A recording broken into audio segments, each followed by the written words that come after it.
In today's video, I'm going to teach you how to editing customer accounts in QuickBooks Online.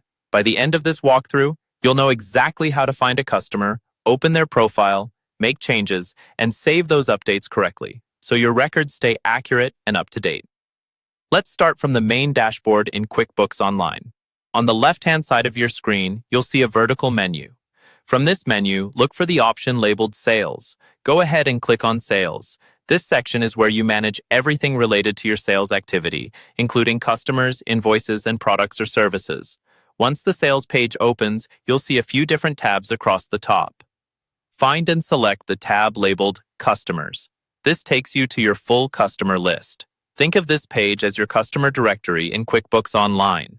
From here, you can search for existing customers, view their balances, and open up detailed profiles. Next, you'll want to choose the specific customer you need to edit. You can either scroll through the list or use the search bar at the top to type in part of the customer's name or company name.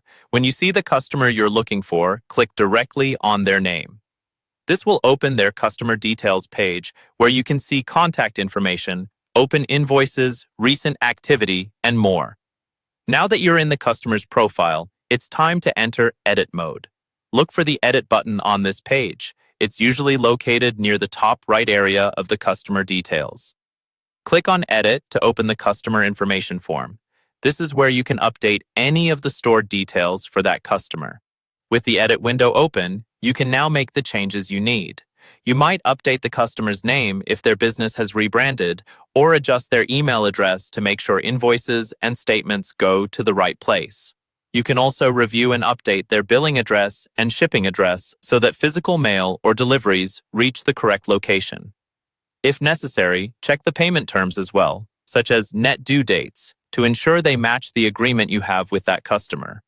Taking a moment to confirm these fields now can help prevent issues later, like overdue invoices or emails bouncing back. When you're satisfied with the updates, look for the Save button at the bottom of the form. Click Save to apply your changes. QuickBooks will update the customer's record, and any future transactions you create for this customer will use the new information automatically, and that's all there is to it. You've successfully edited a customer account in QuickBooks Online.